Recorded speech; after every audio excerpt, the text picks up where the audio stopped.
Do while the soup is boiling is prepare the things we're going to add to the soup.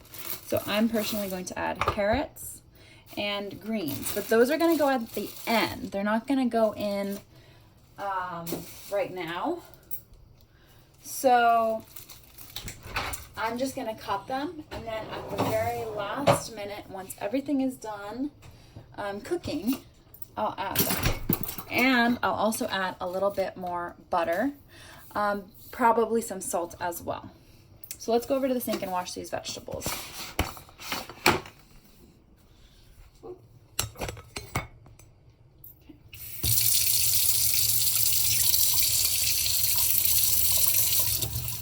So for the kale, we want to take off the string down here, and we also don't want too much of the stems. So I'm going to go ahead and turn the water off and just twist to get the stems off, because the stems, they're kind of chewy. All right, so some of this kale is past its best or past its prime, but what I like to do is I rinse it. Since this is going in soup, it's okay, it's going to cook, yeah.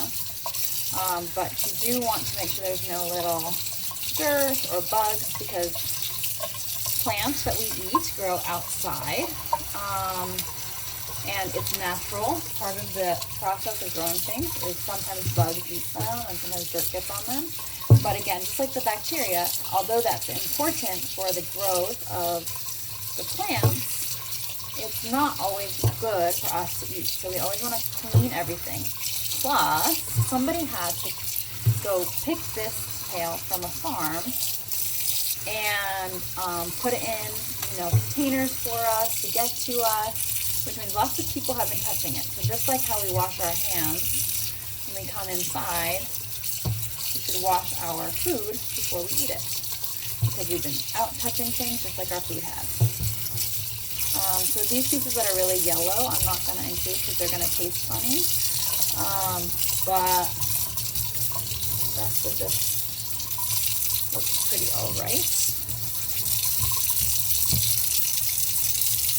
Okay. Now what I'm going to do, that they've been rinsed, is I'm just going to take this leaves off the stem by holding onto the stem from one end, this end, and pushing forward. So let's try that again. I'm going to hold onto the stem here, pinch the stem with my thumb and my forefinger, and then I'm going to sort of gently pull the rest of the leaf off, and then separate the leaves into smaller pieces. You could do this with a knife as well. I just like doing it by hand because it gives me a chance to look at the kale and see if any of it is kind of something I don't want to eat for some reason. This one is a fun kale because if you look at it, you'll see, what color is the stem? It's kind of unusual. What color is that, Bunny? We know the leaves are green, but what about the stem, this part in the back? It's a bright, what color? Purple color. Yeah, you're right. It's so cool because, I think we think of kale as something that's green, and we think of vegetables, as kind of always looking, I don't know, a certain way, but there's a million different kinds of, well, that's not a scientific number. I mean, there's just a lot of different kinds of plants out there, and a lot of them are edible, and they look different ways for different reasons. I don't know why the stem is purple, but it's super cool that it is. Makes it nice to look at. It's very pretty. That green and purple are a nice combination together. They're complementary colors. So we don't want our kale pieces to be huge. We want them to be quite small, because that will make them easier to eat. But when you cook kale, it does get smaller because inside of the leaves, believe it or not, there's lots of water. So as the water gets cooked, it disappears, and everything that used to be puffed up by water gets smaller. So even though these don't look like they're full of water, they are. See, this leaf I can feel, it looks okay, but I can feel that it's very limp.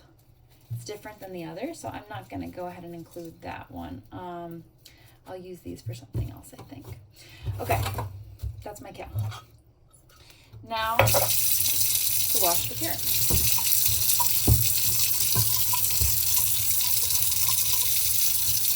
So the carrots, what color are these carrots?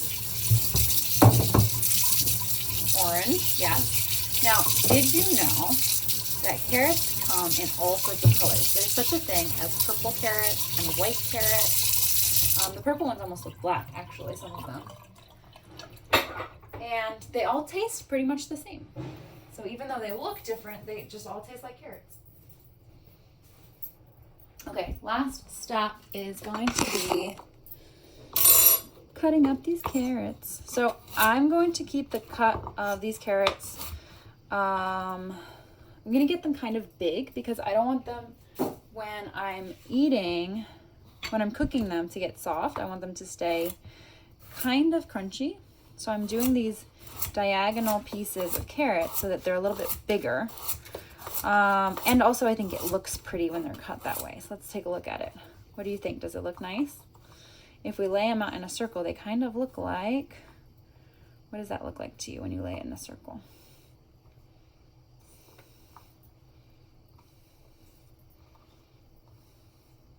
Sorry, oh, there we go. It looks like a flower to me. So I'm just doing something called cutting diagonally. So, for example, cutting not diagonal, they look like little circles.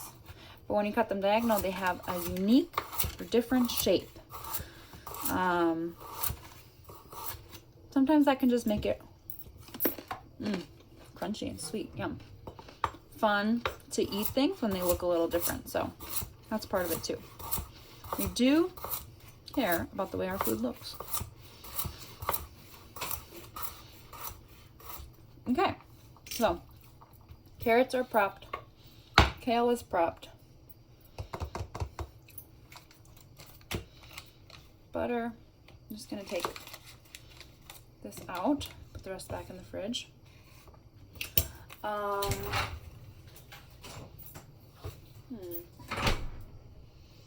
That's yummy. Okay. Oops, choking on a carrot. Okay, that's all for now. I'll show you the last sort of steps when we get there, but that is how I make chicken soup. Well, that's how I'm making it today. It changes every day. Every time I make it, it comes out a little different, and that's okay. Okay, so those are our leftover bits. Now for adding butter for flavor and carrots.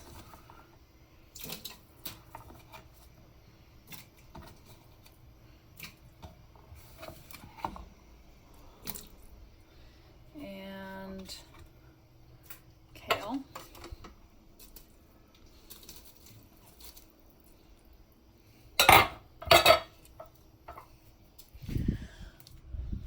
And then we're just gonna let this cook a tiny bit longer.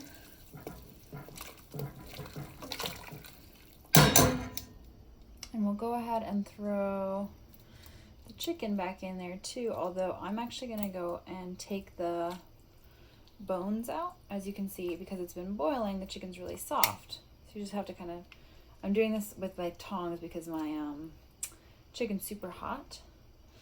But if you take the bones out, then it's only gonna be soft chicken in there, so that's what we want. And whatever amount of time it takes to get these bones separated is probably about the right amount of time to cook with the vegetables included. And that's it.